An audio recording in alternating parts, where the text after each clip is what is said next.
제주도 아름답죠.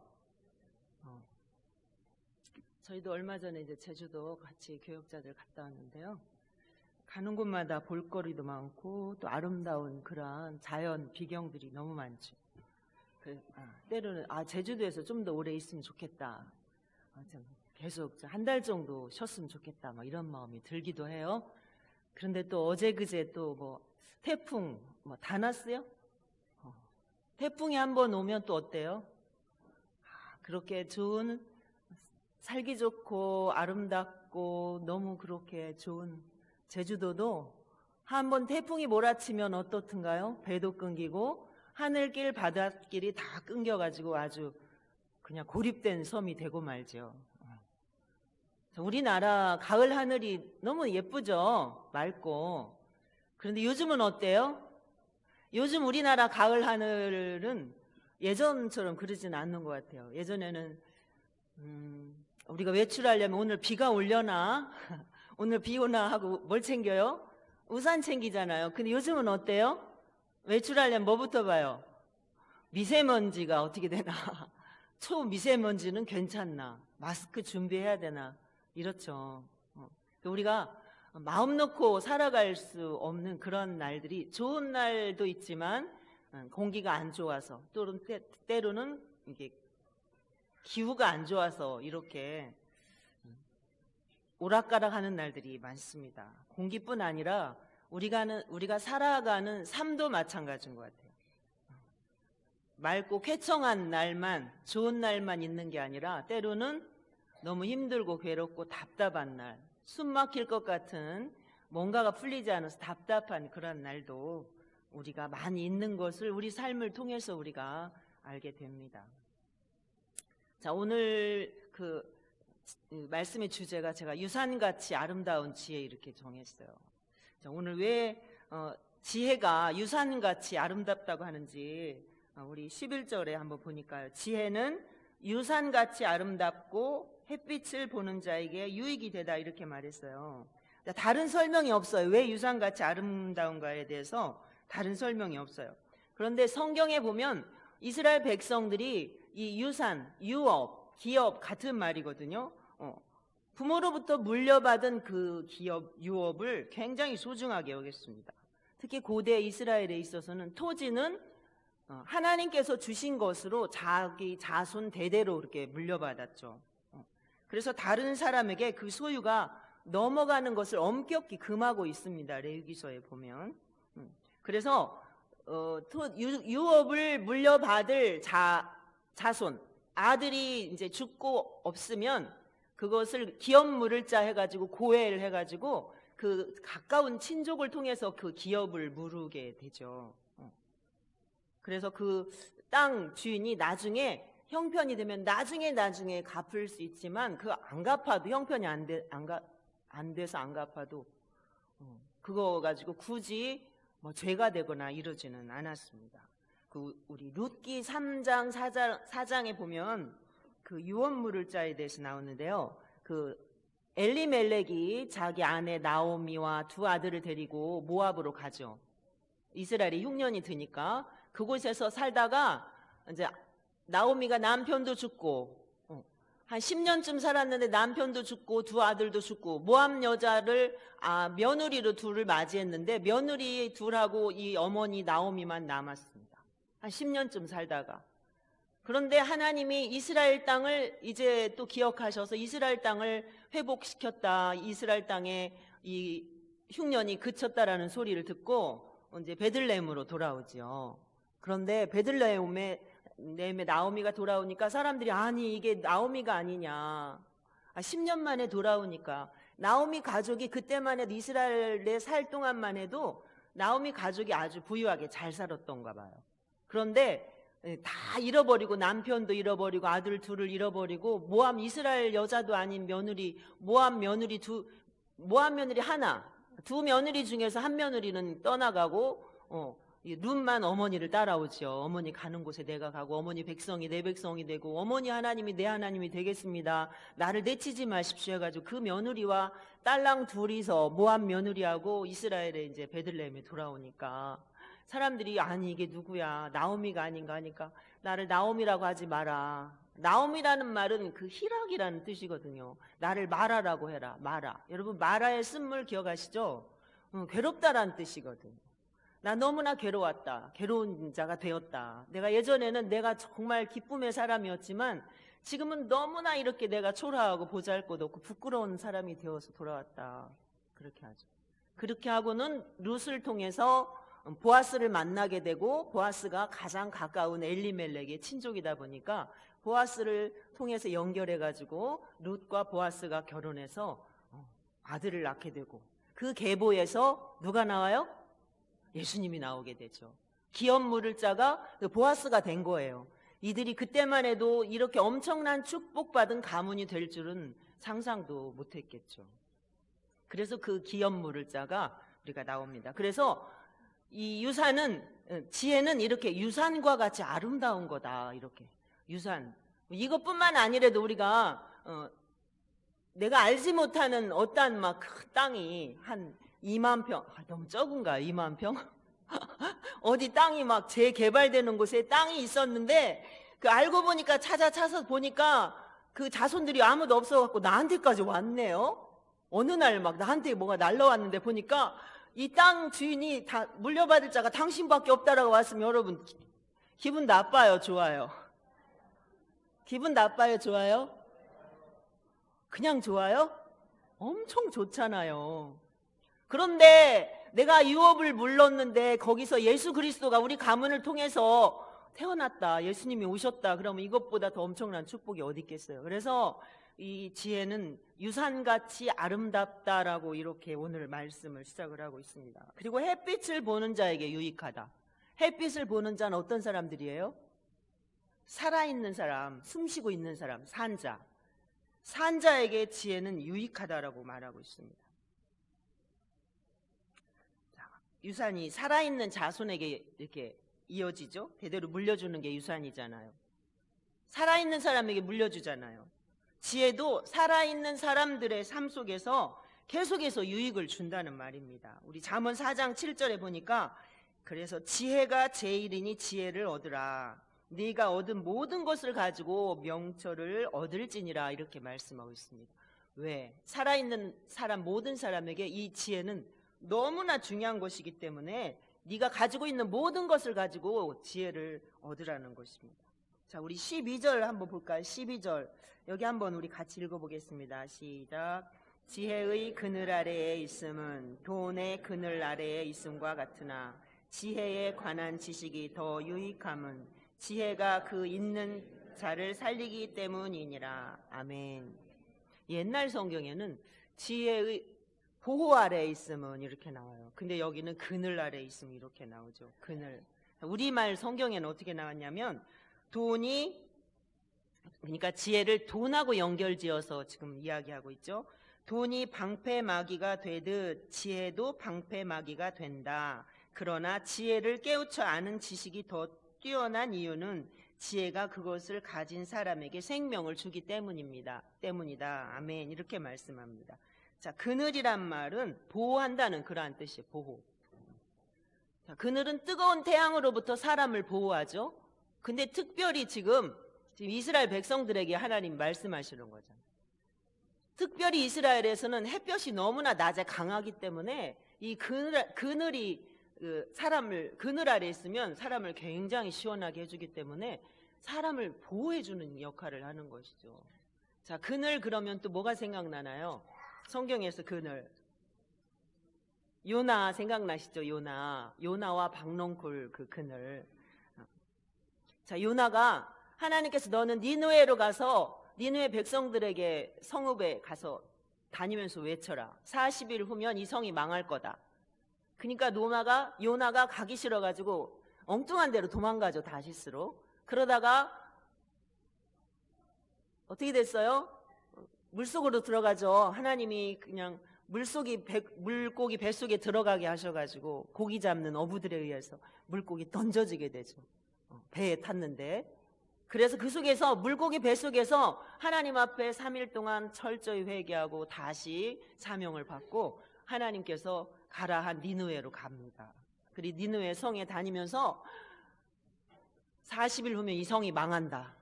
40일 후면 이 성이 망한다. 그러니까 회개해라. 성경에는 회개해라 이렇게 안 나오더라고요. 40일 후면 이 성이 망한다고 외치고 다니는 거예요. 니네들 망할 거야. 니들 40일 있으면 망해. 막 이러고 막 다닌 거예요. 근데 요나가 그러고 다니니까 사람들이 그 말을 듣고 그 말을 하나님의 말씀으로 받은 거예요. 그리고 회개하는 거죠. 음식을 안 먹고 금식하면서 회개하는 거예요. 이 말이 누구에게 들어가냐면 왕에게 들어가죠. 그러니까 왕이 이 말을 듣고 모든 백성들에게 다 금식을 선포하고 짐승들까지도 먹는 걸 금해라, 주지 마라. 그러니까 짐승들까지 다 금식을 한 거예요. 우리 하나님이 그 모습 보시고 어땠을까요?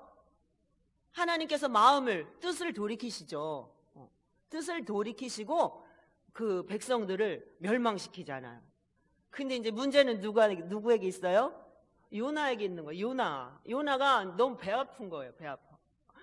아니, 내가 하나님 이럴 줄 알고, 하나님은 자비하시고 은혜로우신 분이라서 이렇게 회개하면 용서하시는 분인 줄 내가 알고 내가 안 간다고 하지 않았습니까? 내가 여기 안 온다고 하지 않았습니까? 그런데 왜 나를 보내가지고 왜 이 백성들을 멸망하라고 말하라고 하더만 왜 또 이제는 멸망 안 시킵니까? 나 사는 것보다 죽는 게 좋습니다. 선지자는 이러면 안 됩니다, 여러분. 우리도 내가 어떤 누군가 믿지 않는 사람을 위해서 막 기도했어요. 근데 그 사람이 아주 고약한 사람이었어요. 정말 고약해. 막 죄도 짓고 막 내가 생각할 때 너무나 저 사람은 구원받으면 안 되는 사람이야. 근데 막 하나님 계속 기도를 시켜가지고 그 사람이 어느 날 예수 안 믿으면 죽어 이렇게 말하라고 하니까, 너 예수 안 믿으면 구원 못 받아. 넌 가서 자꾸 말하라고 그래서 가서 말을 좀 했는데 막 내가 열심히 하지도 않았어. 그냥 대충 했어. 그런데 그 사람이 그래요? 그리고 교회를 따라왔다고 해요. 따라왔어요. 근데 내 생각에 아니 이런 인간도 구원받으면 뭐야 막 이렇게 배가 아파가지고 막 이런다고 해요. 우리 그럴 사람 없지요, 우리 가운데는. 근데 그렇다고 해요. 요나의 심정을 제가 지금 이렇게 설명을 하는 거예요. 그랬을 것이다 하고. 그 하나님이 나에게 책망을 막 하시는. 야, 너 왜 화내냐? 네가 전도한 사람이 교회 왔는데 너 왜 기분 나빠서 그냥? 아이고, 하나님 기분 나빠요. 저런 인간을 구원해주면 안 되죠. 나는 하나님이 전하라고 해서 전한 건데 진짜로 따라올 줄 몰랐더니 따라오잖아요. 지금 그 심정이잖아요. 그 하나님이 요나가 너무 불쌍하시니까. 그리고는 요나는 저기 성읍 밖에 가가지고 이 니느웨 성 안이 아니라 저 성 밖에 가가지고 초막 하나 지프로 이제 초막 나무로 이렇게 초막 하나 움막 하나 지어놓고 거기 딱 앉아가지고 지켜보는 거예요. 성경에 뭐라고 그러냐면 이 성이 어떻게 되는가 보려고. 어떻게 되는가 보려고는 뭐예요 지금? 40일 후면 망한다 그랬으니까 40일 후면 망한다 그랬으니까 이제 이 성이 아마 소돔과 고모라처럼 하늘에서 막 이게 내려가지고 아마 망할지 몰라. 망해야 돼. 이렇게 하고 이렇게 지켜본 것 같아요. 그러니까 성 밖에 가서 이 성이 어떻게 되나 보려고 그렇게 했다고 그러잖아요. 아무 일도 일어나지 않으니까 막 화를 낸 거예요. 하나님이 야, 너 왜 성내냐? 몰라요. 내가 죽기까지 해도 막 옳지 않아요. 내가 성내는 것이 맞다는 거잖아요. 그 하나님이 불쌍해서 박넝쿨을 이렇게 자라나게 하셔가지고 그 박넝쿨이 이 뜨거운 햇빛을 그 그늘이 가려주는 거예요, 요나를. 그러니까 성경에 이 뭐라고 앉아? 요나가 어떻게 했다고 나와요? 요나가 너무 기뻐했다고 나와요. 너무 박넝쿨로 인하여 기뻐하였다 이렇게 나와요. 그 우리 하나님이 또 그런 요나를 가만두시지 않죠. 교육을 하시죠. 실물 교육을. 그 또 새벽에 하나님이 벌레를 보내가지고 그 박넝쿨을 다 갉아먹게 하시니까 박넝쿨이 싹 없어졌잖아요. 그러니까 그 박넝쿨, 내가 그렇게 사랑했던 박넝쿨 어디 갔어? 그러니까 없네요. 그러니까 막 화가 어제 났던 것보다 더 나가지고 막 내가 사는 것보다 죽는 게 낫습니다. 야, 너 왜 화내냐? 내가 죽어도 내가 화내는 것이 나 옳습니다. 네가 화내는 게 옳으냐? 죽어도 옳아요. 막 이렇게 하면서 하나님한테 막 따지잖아요. 그러니까 하나님이 뭐라고 하셔요?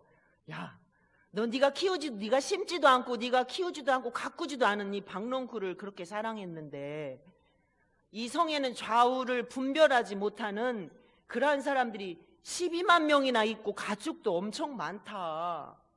그러니까 내가 이성을 아끼는 것이 마땅하지 않겠냐. 그렇게 하고 성경은 요나서는 끝나요. 이 그늘은요, 그래서 이스라엘 땅에서 이 그늘은 사람을 보호해주는 역할을 하는 거예요. 그러니까 오늘 성경에서 돈도 사람의 그늘이 되고 지혜도 사람이 그늘이 된다, 이렇게 말씀하고 있는 거죠. 우리가 살아가는데 돈은 정말 필요합니다. 절대적으로 필요하죠. 또 우리의 삶을 유지시켜주죠. 돈은 안전하게 살아가도록 보호해주고, 그로 인해서 행복한 삶을 유지하도록, 영위하면서 누리며 살아갈 수 있도록 우리를 그렇게 지켜줍니다. 그래서 돈이 사람들을 보호해주는 그늘이 된다, 이렇게 말하고 있습니다. 자, 그러나 지혜를 깨우쳐 아는 지식이 돈이 주는 그 그늘보다 더 유익하다라고 말씀하고 있습니다. 지혜를 깨우치 않은 지식이 돈의 힘보다 더 크다라는 것입니다. 왜 그럴까요? 지혜가 그것을 가진 사람에게 생명을 주기 때문이다 그랬잖아요. 지혜 있는 자를 살리기 때문이다, 이렇게 말씀하고 있습니다. 돈은 우리에게 많은 유익을 줍니다. 그러나 돈은 사람을 때로는 해치기도 하고 때로는 사람을 비겁하기도 만듭니다. 돈 때문에 가정이 깨지기도 하죠. 돈 때문에 생명을 잃기도 합니다. 또 죽이기도 합니다. 돈이 사용되는 용도에 따라서 선도 되고 악이 될 수도 있는 거죠. 왜 그래요? 돈이 아무리 좋은 것이라 해도 돈에는 아무 생명을 살리는 힘이 없기 때문에 그렇습니다. 그러나 사람이 지혜를 깨달으면 그 지혜가 사람을 살린다고 오늘 말씀을 하고 있습니다. 우리 잠언 3장 18절 한번 찾아볼까요? 18절. 왜 생명이 된다고 말하는지.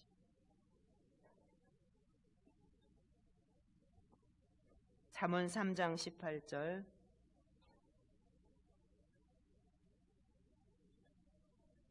자, 다 같이 찾으셨으면 시작. 지혜는 그 얻은 자에게 생명나무라. 지혜를 가진 자는 복되도다. 아멘. 자, 8장 35절을 찾아보겠습니다. 8장 35절.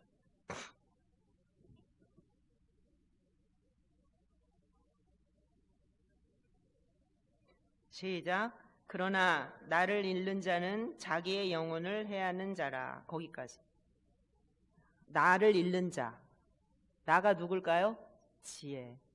나를 얻는 자는 생명나무지만 나를 잃는 자는 영혼을 해하는 자라. 무릇 나를 미워하는 자는 사망을 사랑하느니라. 거기까지 읽어야 되는데, 무릇 나를 미워하는 자는 사망을 사랑하느니라. 그러니까 지혜는 단순히 사람에게 어떤 작은 유익을 주는 것이 아니라 사람이 살고 죽는 문제인 거죠. 사느냐 죽느냐의 문제인 것입니다. 돈이 아무리 좋은 것이라고 해도 하나님께서 주시는 지혜와 비교할 수 없습니다. 그래서 지혜를 돈과 비교할 수 없고 돈으로 바꿀 수도 없고 돈으로 살 수도 없는 것이 지혜인 것입니다. 그러면 지혜가 뭘까요? 지혜를 이렇게 찾아보면 사물의 이치나 상황을 제대로 깨닫고 그것에 현명하게 대처하는 정신의 능력을 말한다, 이렇게 말합니다. 지식과 지혜는 다른 거죠. 그렇다면 지혜 중에서 지혜는 뭘까요? 지혜 중에 최고의 지혜는 뭘까요? 그것은 바로 하나님을 아는 것입니다. 하나님을 아는 것. 우리는 예수 그리스도를 통해서만 이 하나님을 알 수가 있는 거죠. 예수님을 통해서 구원의 도를 깨닫게 되고 예수님을 통해서 하나님 앞에 나아갈 수 있는 길을 우리가 찾게 되는 것입니다. 그것이 바로 하나님께서 주시는, 우리에게 주시는 지혜인 것이죠. 자, 오늘 13절도 같이 읽어볼까요? 자, 13절 시작. 하나님께서 행하시는 일을 보라. 하나님께서 굽게 하신 것을 누가 능히 곧게 하겠느냐. 이 말씀은 하나님의 주권에 대해서 이야기하죠. 하나님의 주권. 하나님이 행하시는 일을 보라. 자, 너희 안에 이 지혜가 있다면 하나님이 어떤 분이신지를 깨달아라. 또 너희가 이 지혜를 소유했다면 하나님이 무슨 일을 하시는 분이신지 알게 될 것이라는 것입니다. 그래서 하나님께서 굽게 하신 일을 누가 능히 곧게 하겠느냐. 하나님이 구부러지게 했다면 누가 그걸 펼 수 있겠느냐는 거죠. 우리 인생이 좋은 날만 있지 않고 굳고 흐린 날도 있는데 이것은 다 하나님께서 구부려 놓은 굳은 날, 좋지 않은 날, 어려운 날, 힘들고 고통스러운 날은 하나님께서 이게 굳게 하셨다라는 것입니다. 내가 살아가면서, 우리가 살아가면서 정말 만나기 싫은 일들, 이해할 수 없는 일, 고난, 불행, 슬픔, 이런 일들이 우리들에게 순간순간 찾아오잖아요. 분노할 일, 염려할 일, 걱정할 일, 이런 모든 것들이 우리 삶에 누구나 다 찾아옵니다. 우리가 이해할 수 없고 받아들일 수 없는 일이지만 그것은 또 우리의 현실이 되잖아요. 이것을 어떻게 우리가 피해갈 수 있겠습니까? 피해갈 수 없다라는 것입니다. 이런 일들을 내 힘으로 막아낼 수가 없다는 거죠. 내가 할 수 없다라고 묻잖아요. 할 수 있겠느냐? 너희가 누가 그렇게 할 수 있겠느냐라는 거예요. 왜요? 하나님이 그렇게 해놓으셨기 때문에 할 수 없다라는 거죠. 자, 우리 로마서 9장 20절 21절에 보면요, 제가 읽어드릴게요. 이 사람아, 네가 누구이기에 감히 하나님께 반문하느냐? 지음을 받은 물건이 지은 자에게 어찌 나를 이같이 만들었느냐 말하겠느냐? 토기장이가 진흙 한 덩이로 귀히 쓸 그릇을 하나는 천이 쓸 그릇을 만들 권이 없겠느냐라고 말씀을 합니다. 하나님께서 이렇게 하셨다라는 거. 그릇 만드는 사람이 하나님 이렇게도 만들고 종지로도 만들고 하나님 긴 물병도 만들고 하나님 넓적한 것도 만들고 싶은 대로 다 만든다는 거예요. 그런데 그릇이 아니 나는 왜 이렇게 만들었어요? 나는 왜 이렇게 만들었어요? 이렇게 할 수 없다라는 거예요. 하나님이 굽게 하신 일을 누가 필 수 있겠냐라는 거죠. 우리가 만나서는 안 될, 내가 생각할 때 이거는 만나서는 안 될 일인데 왜 나에게 이런 일이 생겼나, 이런 모든 일들도 이게 다 하나님이 만드신 일인데 하나님께서 하셨다라는 것을, 하나님의 주권을 우리가 인정하고 나면 우리 인간의 한계를 우리가 인정할 수밖에 없게 되는 거죠. 하나님의 주권이라는 것을 인정하지 못하기 때문에 어쩔 수 없이 내가 이거는 받아들여야 된다는 것도 인정할 수가 없는 거예요. 그래서 그 문제 때문에 너무나 힘들어하고 괴로워하고 하는 것이죠. 하나님이 왜 나에게 이렇게 하셨을까? 우리들에게 왜 이런 일이 일어났을까? 이런 의문이 지금의 상황 가운데에서 하나님의 뜻을 알고자 해서 우리가 왜 이런 일이 생겼을까라고 궁금해하고 묻고 하는 것은 필요하지만 나에게 닥친 일이 너무나 억울해서 이해가 안 돼서 받아들일 수 없어서 하나님 앞에 항변하는 그러한 태도는 옳지 않다라고 지금 말씀하고 있는 것입니다. 그러면 우리가 어떻게 살아가는 것이 지혜롭게 살아가는 걸까요? 어떻게 살면 정말 좋을까요? 오늘 마지막 절 14절 우리 다 같이 한번 읽겠습니다. 시작. 형통한 날에는 기뻐하고 공고한 날에는 되돌아보아라. 이 두 가지를 하나님이 병행하게 하사 사람이 그의 장래일을 능히 헤아려 알지 못하게 하셨느니라. 아멘. 하나님이 우리에게 은혜로 주신 좋은 날, 기쁜 날들, 이런 일이 주어지면 그것에 대해서 충분히 기뻐하고 즐거워하라는 것입니다. 그리고 하나님께 감사하면서, 하나님 저에게 이렇게 좋은 일을 허락해 주셔서 너무나 감사해요. 그렇게 하고 그것을 기뻐하고 즐거워하고 그 안에서 낙을 누리라는 것입니다. 좋은 일이 와도 기쁜 줄 모르고 감사할 줄도 모르고 그러면 하나님이 안 기뻐하시죠. 좋은 일이 생기면 그것을 충분히 기뻐하고 이웃과 즐거움도 나누고 이렇게 하라는 것입니다. 왜? 하나님께서, 이 기쁨 하나님께서 주신 선물이니까. 그래서 그것을 받으면 그렇게 기쁨을 그렇게 표현하면서 사는 것이 잘못된 것이 결코 아니라고 말씀을 합니다. 자, 그런데 여러분 인생이 어떻게 맨날 이렇게 좋은 일만 있던가요?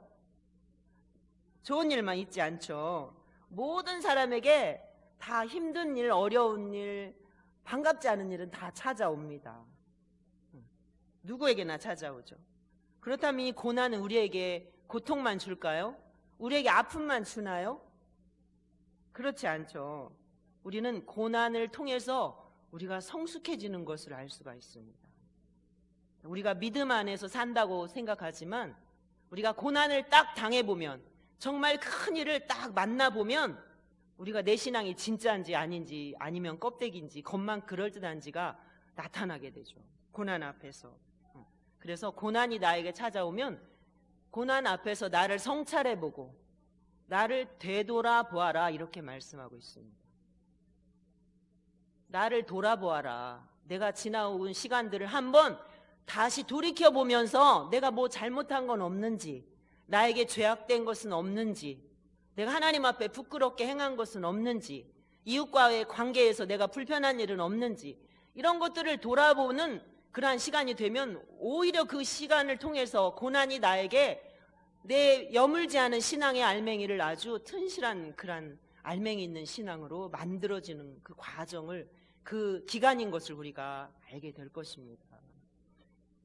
고난 앞에서 우리가 이렇게 나를 돌아보고 하나님을 바라보고, 그러니까 고난이 만나면, 우리가 공고한 일을 만나면 하나님께 초점을 딱 맞춰야 되는 거예요. 좋은 일이 있어도 하나님께 감사하고, 고난이 와도 하나님께 초점을 맞추고, 하나님 왜 이 일이 나에게 이렇게 돌아왔을까? 하나님이 왜 이런 힘든 일이 나에게 생겼을까? 왜 이것을 허락하셨습니까?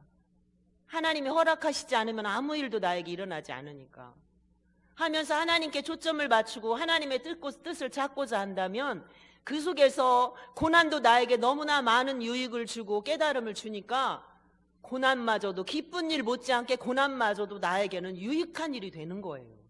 그래서 하나님 앞에 가까이 나가서 기도하게 되고, 더 하나님과 가까이 교제함으로 내가 성숙한 그리스도인으로 그렇게 성장해 나가기 때문에 고난도 나에게는 유익이 되는 거죠.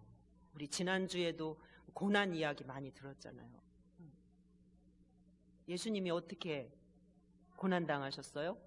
예수님은 아무 죄가 없음에도 불구하고 죄인으로 몰려서 억울하게 가장 저주받은 모습으로 십자가에서 죽으셨습니다.